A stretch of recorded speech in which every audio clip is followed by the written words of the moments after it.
I'm Gabe Hamlin. I'm here with the first ever BHS podcast, hosting with Nat. And our guest, you can introduce yourself. Sure. I'm Coach Jordan Wilhelm, head boys basketball coach and PE teacher here at BHS. Thanks for having me on, guys. Let's go. Yeah, no problem. Let's start out just talking about your high school career, basketball-wise. Obviously the footage here too. Dawson, I don't know if you want to. Well, it's crazy just looking at the footage. I haven't seen footage from me as a high school player in a long time, but so for me, going back to, I guess, the beginning, the first big decision I remember myself being able to make was when I was in middle school deciding to come to BHS. So I was a Northside kid. I went to Horizon, and I didn't want to play basketball at Century. And things were a little bit different back then. So when my mom put in my transfer request to come to BHS, we didn't have to make up things or say things. She literally put in the transfer request, he wants to play basketball at BHS. So I transferred to BHS from Horizon, and at the time, actually, ninth graders were at the middle school.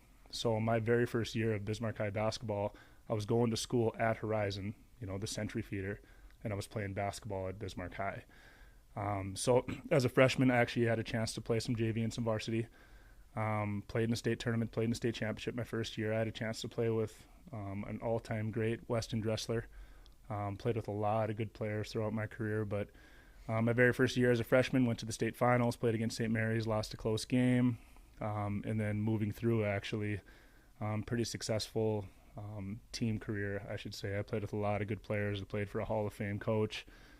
We could take this in a lot of different directions, but I don't want to just take the podcast myself, so I want to see where you guys want to go for this. What do you want to hear? What do you want to talk about? I don't know. I mean, we had the footage and everything too, and we were gonna play that here, and then. Yeah, you want to play it, D-Wills?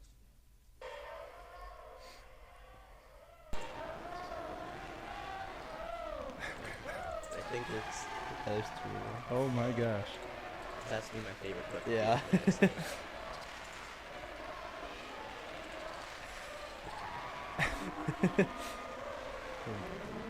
Oh my gosh. Yeah, there wasn't a whole bunch, but there was a few that we were able to pull out of there, but yeah. You said you got to play varsity throughout your high school career. Mm-hmm. How does that change through your freshman year to your senior year? How does that feel to change throughout that? You coming in as a freshman, honestly, I didn't know what to expect, because when you play as a sixth grader, as a seventh grader, as an eighth grader, and you're always one of the better players in the court, coming in as a freshman, you just assume that you're going to be one of the better players in the court as a freshman too. And my eyes were quickly opened to the fact that varsity basketball is a little bit different than playing middle school hoops. I literally went from playing in the 8th grade championship, Horizon versus Mandan, to playing in a state finals against Brian Verdal, all-state, first-team all-state, guys that, had established themselves in the West region. So for me, I remember coming into that very first practice, and I thought I knew how to work hard, and I had no idea how to work hard. And the work that really goes into being a varsity basketball player, I didn't fully understand. And I just remember my coaches, Coach Miller and Coach Maddern, who's now Century's head coach, he was the assistant at the time, the way they got after us, the standard that they held us to, I quickly had to realize that the size and speed and the things that it took to play varsity basketball that I didn't fully comprehend. So going as a freshman, I'll never forget this either. I remember late in the season, my freshman year, Weston and BJ Etzold, who's now the head boys basketball coach at St. Mary's, they kind of sat me down. I was the freshman kid, whatever, and they're like, Willie, just so you know, because they were near the end of their career. They were seniors and could see the end. And they said, you're never going to realize how fast your high school career goes. They're like, you're going to blink and you're going to be a senior, you're going to be done. So make sure that you take those little moments and that time that you have, and don't take it for granted, because you're never going to be able to get it back. So going from my freshman to my sophomore year, I was more of a follower than a leader, because that's what was asked of me, right? We had good seniors and good leadership in place. So for me, it was just doing whatever I can, whatever was asked of me, and learning how to follow before I could become a leader. So I guess that would be the thing that I saw the difference from me from my freshman through to my senior year, where I needed to take that leadership, where I was the one putting the freshmen and the sophomores, under my arm and telling them what is expected and what is necessary and what it takes to be a winner and what it means to be a demon. So I think from my freshman through my senior year, really learning from those older guys, learning from the juniors and seniors, seeing the way that they handled themselves, the acceptance that they had for me when I was a young athlete and then doing the things that I saw them do. And I think that is a key to having a successful program, and something that I'm very grateful for as the current head boys basketball coach here, is when you look at even this year's 2024 group with Preston Lemaire and Quinn Hafner, and the seniors that we had this year, the Ty Lutzens. And I mean, these kids are just so tough, and they were such good leaders on and off the court, in the locker room, that I know next year's seniors, when they are given that opportunity to be the leader, that they're going to know what's expected because they saw the people before them. And I think that that is the sign of a successful program that I witnessed as a player, and I'm now starting to see that also as a coach too. So I think a huge part of it is learning that leadership from the older guys, and when you have that healthy culture built in, you're going to have sustained success in your programs. Yeah, for sure. And like, I'm guessing too, like throughout like freshman year going into sophomore year and beyond that, you spent a lot of time off the court too, at other places practicing and everything too, or or how? Yeah, no doubt. After my freshman season, I was probably the second or third guy off the bench. I played in the state finals. I played probably 7 or 8 minutes in that first half and didn't get in the second half. And I remember that whole summer, I'm someone that always takes those negatives or any of those things that kind of drives you. I wanted to play in the second half. Like, I wanted to be a closing player. I wanted to be in that final five. And I knew coming into my sophomore year that we had a really strong senior class. There was about 10 guys, about as talented of a group as you've ever seen. And I knew coming in that next year, if I wanted to be in that closing five, if I wanted to be a part of that second half, that it was going to take work. And that's one thing that I think a lot of people don't understand, is the amount of time that our high-level athletes put in off the court. And as a coach now too, you provide opportunity to come to an open gym, to come to camps, to do team camps. But it's the ones that go above and beyond are the ones that are seeing the success. And it starts like right now, you look at what Andre Austin's doing for us. Like, Andre does everything that I have expected for him. But what Andre does is every night he's at the Y. How many times I get texts from family members and people in the community saying, I saw Andre again in the weight room, Andre again, in the gym. The guy before him, Trayson Eaglestaff, another one.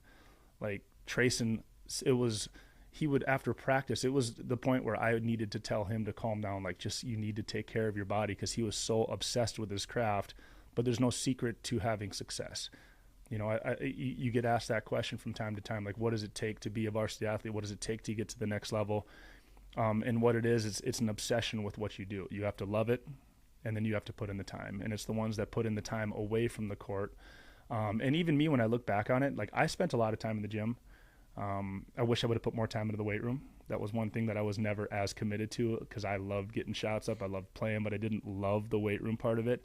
And things were a little bit different when I played. Like, we didn't have off-season strength programs. We didn't have strength coaches like we have with Coach Kelly now.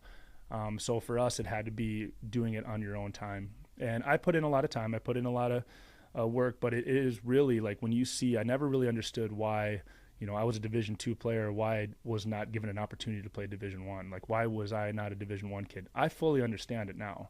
When I see the work that Trayson Eaglestaff put in, and him being a Division I standout now, having a chance. I mean, he should have been an all Summit League player this year, but the time he put in to become a Division I player is exponentially more than I did. So, like, even when I reflect on it, I put in time, but nothing compared to what some of these kids do now. If you really want to make it to that next level and you want to be a Division I and you have your goals set high, it has to be time away from the gym and away from what your coaches have expected for you. So that's one thing I've now realized as a coach, is you can only offer so much, you can only do so many things. It has to come down to your athletes really committing and wanting to do it themselves. Mm-hmm. So how do you, because you talk about your team and how you have good leaders on it and you have good work ethic. Is that something that you instill in your players, or is that something that you have to come with, or can you coach that? Yeah, we do our best. We do our best as a staff to try and motivate them to want to get better. And the one thing that our program has right now is depth of talent. And a lot of times, if your program doesn't have depth of talent, the guys that are really talented don't set high goals and high standards for themselves, because they know that no one's pushing them from behind. Right now, I've got between 15 and 20 kids that could potentially play varsity basketball for us next season. There's not a lot of programs in North Dakota that can say that, because a lot of them, you have your clear top tier, you have your clear JV tier, you have your clear sophomore tier.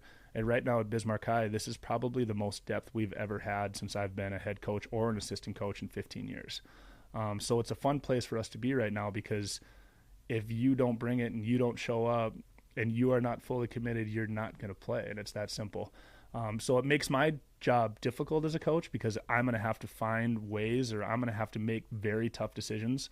I mean, even this season, I can name about 4 or 5 guys that would potentially be playing varsity on any other team in our league that were not playing for us this year because we were very deep at the top. So it's a fun time right now at Bismarck High because I think that our depth is pretty high. And when you see guys behind you and you see younger guys and you see people putting in the time, you know that if you're not doing it yourself, that you're not going to play. So a lot of that stuff kind of happens naturally. Of course, we're doing our best to motivate them to push themselves, but I think a lot of it happens naturally when you have that competition at practice and when you have a deep program where if you're not showing up, you're not going to play. Yeah, for sure. And I'm sure other guys, too, are, like, trying to get more people to go with them and stuff, too, or not really? That's what a good leader does, you know, and that's one thing that we've really pushed over the last couple of years is your commitment in the weight room, too, because our guys love hooping, they love playing, but are you really pushing yourself to get stronger? And I think that's one thing that we've really taken a step forward in with Coach Kelly and our strength program. And I think really good leaders like the Andre Austins, when he goes to the gym, he's not going by himself. He's texting guys. He's trying to bring guys along. And that's when you really know you have signs of good leaders, is when they're not just worried about themselves, but they're worried about bringing other guys along. And I think that we've gotten to a point now where we have been successful in the regular season. We've gotten to state tournaments, but if we want to make that next push to winning a state championship and playing on Saturday night at the end of March, that it needs to be other guys bringing dudes along, and that family concept where we're all working together as one rather than just how much better can I make myself, but how much better can we make ourselves. For sure. And I guess kind of looping back into your high school stuff too. I know you did basketball and everything as well, but you also were part of band. Yep. So we do have some band footage we can roll here of you on the drums. Where do you find this stuff?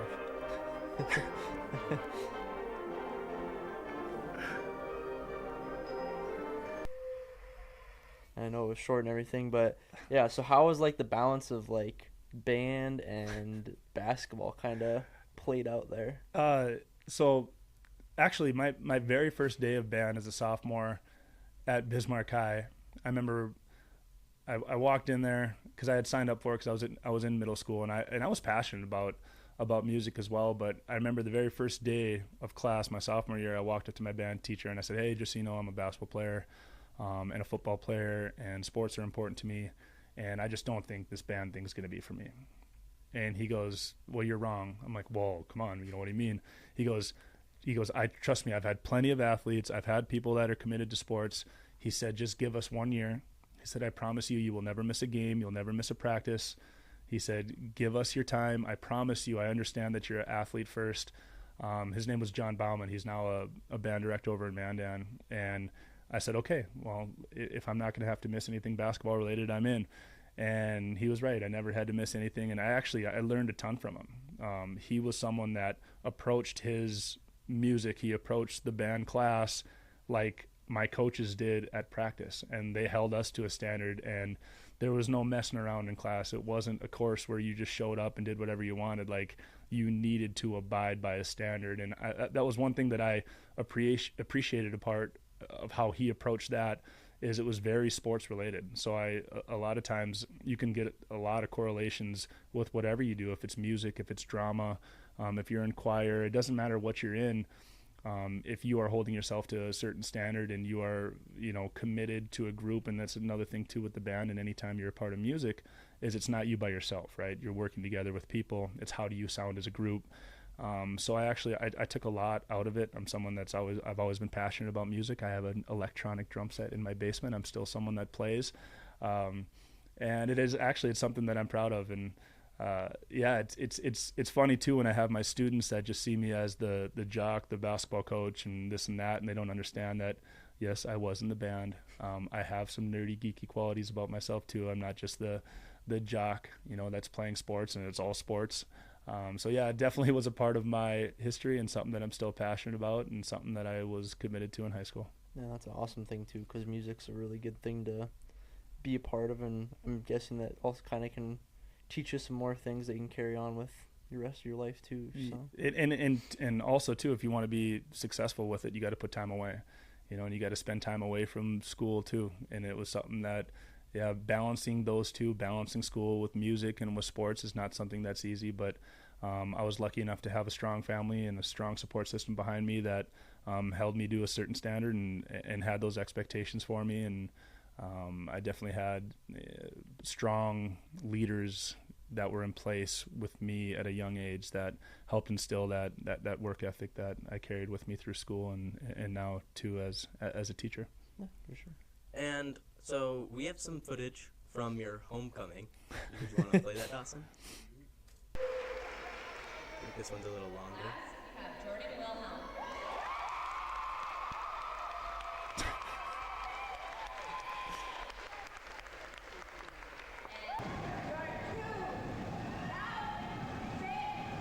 Oh my gosh.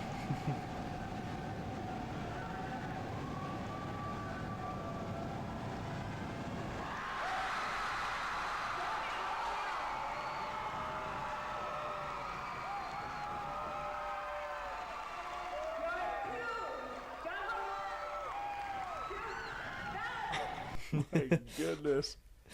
Yeah. So you talk about how you're like seen now as like the jock or the gym teacher. Is that how you were portrayed throughout your high school, or did your like classmates know the other parts of you? Yeah, I think I've always been someone that I enjoy people. I enjoy having conversations. You don't become a high school teacher and a high school coach without enjoying being around people and having conversations. And I think in high school I was someone that was accepting. I think that's what I was. Someone that was a part of a lot of different groups. When you're in music and you take your studies seriously and you're a good student, along with being in athletics, I think it helped me to be a well-rounded person. And I think being a well-rounded person is something that's extremely important. And you can't just have all your focus in one area. And I think being a multi-sport athlete, that's another reason why I'm a big proponent now as a teacher and coach of multi-sport athletes. As an avid instructor, we're constantly pushing our students to be involved in different activities, to be involved in different groups, to be involved in different sports, to participate in community service. Even yesterday, our avid group spent time down at the zoo for a couple hours cleaning up sticks and logs and stuff in the elk area at the zoo. And I just think it's super important to be a part of different things. You can't burn yourself out. And a lot of issues and a lot of times you see people getting burnt out, especially now. It seems like there's a big push to specifying and being in specific sports and doing one thing and becoming really good at one thing, when a lot of times you see burnout with that. And I hope that a big push for us at Bismarck High, and especially for me as a teacher and coach, is to get out, to be involved, to be well-rounded. And I know a lot of colleges and universities now too, they look at that. They want to see, are you well-rounded? Do you have different interests and activities? Not just, are you a great student? Are you a 4.0? And they don't even look at that as much anymore. They want to see, they'd rather have a 3.5 that's involved in 5 different clubs and 2 different sports and maintained a job than the 4.0 that wasn't involved in anything. So I think that is a big push that we're seeing, because the specificity and people being just doing one thing is not something that is been proven successful. So I definitely think that being involved in a lot of different things was a very positive thing for me. Understandable. And I know you talked about this at the start. You said you wanted to play basketball for Bismarck High, and Yep. you had that urge to go here. Was that a similar reason for why you came back? It's a good question. So growing up in Bismarck High was always the team. And they were always, when I'd go to games, starting back in the early 2000s, watching guys like Matt Thornton, before that, Rusty Gillette and Chuck Archambault, and the success that Bismarck High had, it was always something that I was drawn to. And I wanted to be a part of a successful program. So it dates back to when I was in elementary school, just coming to basketball games and wanting to be a part of that culture. And coming to Bismarck High and spending 3 years here, playing sports here for 4 years, I think Demon Pride and the tradition of what Bismarck High has is something that's very special and something that's felt. And there's no doubt that when I graduated here, having conversations with Steve Miller and Mark Gibson and them saying to me, like, as soon as you're done, we want to have you back as a coach if you're going into education, it meant a lot to me. And it's something that I knew early on. My goal was to become the head boys basketball coach at Bismarck High. And coming back on staff when I was done at the University of Mary playing basketball, that was always a goal that I wanted to have, was to come back to Bismarck High, to teach at Bismarck High, and to become the head coach at Bismarck High. And I just think that Bismarck High is a special place. And it's something that, you know, you can't explain when people ask about tradition, when people push tradition. A lot of schools want what we have. And I know that we haven't been winning state championships like we did in the 2000s, but there's no doubt that our culture and our tradition and our pride is still as good as it's ever been. And when we have guys that leave our program, they instantly want to come back the next year to our Christmas practices. They want to come back to the games. And how many times I walk into the court for a game against a crosstown rival, and I look up in the stands and I see tons of alumni and people that miss it. And the texts that I get come tournament time from my former players like the Cade Rolfs and Tice Halter and Canyon Stonecipher and Will Madler, and how many of them make comments like, I'd give anything to put the jersey back on. And that takes me back to the thing I said earlier about Weston Dressler and BJ Etzel sitting me down saying, you're not ever going to be able to have that time back, and don't blink, because before you know it, it's going to be over. As much fun as I've had as an amateur basketball player, as much fun as I had out at the University of Mary, there really is nothing like putting the Demon jersey on. And I still I bring it up at least 2 or 3 times a year in a pregame where we have a big game against Minot at home, and the stands are packed and the band is rocking, and you have number 1 versus number 2. Like, there's nothing like it, and there's nothing that can replace that. So definitely is something that I felt as a player, something that I wanted to come back and be a part of and continue to push the tradition and the pride of what Bismarck High stands for. You said you had some goals when you came back. Like, you left and you wanted to come back and be our head coach. Yep. All those things you listed, you've already accomplished. So what are you looking for in the future? Are you just looking to maintain or continue to build, and how so? Well, we still don't have a title since I've been back. So, I mean, if you talk about ultimate goals, we want to win a title. Like, we haven't won a state championship since 2010. So obviously that is a big goal that we have, where we want to be able to put another banner on the wall. But success in a program isn't defined by championships, in my opinion, although that is our goal. Yeah, I think success in a program is defined by the type of young man that you're creating, the type of when they leave us, the success that they have at the university, the success that they have once they become professionals in whatever field that they're going into, the pride and tradition, the hard work. I can't say that. Are there things that I have done in my 9 years as a head coach that I would love to go back and do again? Of course, and that's what you do as a coach or a teacher or whatever you do. You're always going to look at the negatives and think about ways that you can improve it. And there are things that I regret, but at the same point, I'm super proud of where we've gone to and what we have maintained. And you're right, we have had success and we have maintained that tradition and that culture. We do have bigger goals in mind. We want to, like I said, we want to hang a banner, but ultimately, we have a pretty rich tradition right now, and we have guys that love being Demons, and we have that culture built. So yes, maintaining it is super important. And the next goal would be to put another banner up.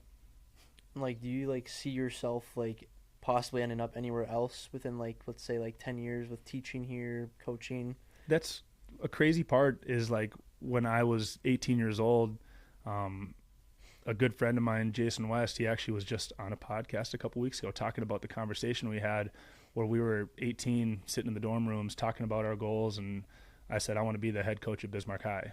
Okay. Well, I was 26 years old when I was given the job at Bismarck High. So it's kind of daunting thinking that you meet your ultimate goal as a 26-year-old and I'm going to be working and coaching at Bismarck High until I'm 60. Pretty nuts to think about 35 years as a head coach. But for me, the coaching aspect of it, every year brings a new challenge, and every team that you have is a different challenge. Every practice that you go through is a new challenge. So although it seems like you're just doing the same thing year after year, and do you have bigger goals in mind? I really don't. I love what I do here, and as much as I love the coaching aspect, and could I set different goals and try and go somewhere else or go to the college thing? Could you do those things? Yeah, but I'm pretty passionate about teaching as well. Being a phy ed teacher and being an avid teacher here at Bismarck High and being in the school where I like being and raising my family, in Bismarck is something that I'm very serious about. And now that I'm married and I have 2 kids and I have a house in South Bismarck, I really can't see myself doing anything different. Does it mean that there's no chance that I could ever do anything different? No. But I'm pretty happy where I'm at and pretty excited about where we're moving as a program at Bismarck High, and also just the life that I've built in Bismarck and raising my family and my 2 boys being future demons is kind of something fun to think about. Yeah, sure. So, oftentimes it gets brought up that Bismarck High's pride is like dying or like fizzling out, which it could be true. How do you like feel about that, or how do you, because obviously you have kids that are going to be here, you want them to have a similar experience. How do you keep that, or as a teacher, as a coach, what do you do to make sure that pride doesn't fizzle out? Yeah, it's another good question. So sports-wise, right, when I went to school here, the majority of the high-level Simley kids came to Bismarck High. Even my very first couple years coaching, legacy wasn't a thing, right? So the Simley athletes came to Bismarck High. And I think a lot of culture and tradition and those sort of things come with success too, right? When you're good and you're winning, it makes the whole school more excited to be around. And our socioeconomic and the type of student we have at Bismarck High has changed a little bit over the years, but I don't think it is dying out by any means, you know?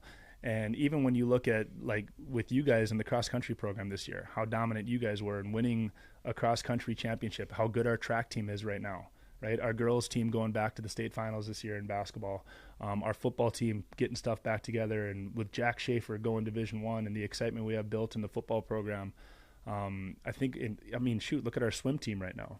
Like, our swim team has never won a state title in their history, and this year we're right there, right close, setting records. Our wrestling team is still the most dominant team in North Dakota, girls and boys. LJ Araujo, a nationally ranked wrestler. We have one of the top cross-country runners in the sophomore Hintz kid, has an opportunity to break the school record for cross-country and break Jake Langang's record, which I thought would never be broken, you know, a kid that went to Oregon. So I think we still have very rich tradition here. Conversations I've had with teachers and administration around Bismarck High is when we push demon pride and we tell you that you need to have demon pride, it turns people off, you know, and I think it turns students off when you're telling me that I need to bleed maroon and have pride. When you really have demon pride and tradition is when you feel it. You know, it has to be something I think that you feel. And when you have success in your football program, the homecoming game is way sweeter. In the second week of school, when the homecoming is awesome, it gets people excited moving towards the winter seasons. When you have success in the winter seasons, I think you have more success and more pride and tradition and things heading towards the spring season. So a lot of it comes with success in your sports programs. And I think for a while it was like we were so dominant and so good that people wanted to talk about other aspects of Bismarck High, when really when your sports programs are good and successful, it generates excitement in the building. It gets people excited to go to games. And it really draws people together when you're a part of a student section. And you look at our student section this year at the West Region in the state tournament, we were, arguably the best student section in either tournament. And it's been a while since we've had that sort of following and that excitement for our games. And as much as people want to say that, you know, pride and tradition and all those things don't have to do with sports, sports is a huge part of it. And when you have people that are excited to go to games and sticking together, and your student sections are built up and you're fighting for each other and you're there to support one another, when our guys are going to volleyball games and the volleyball girls are coming to our games, and you have all those sort of things going, I think that's how you keep that fire lit. So I sure hope it's not dying. It doesn't feel like it to me. I know that things have changed a little bit. But I definitely think we still have people here and people in our school and people that are graduated from Bismarck High that are pretty darn proud to wear the maroon. Mm-hmm.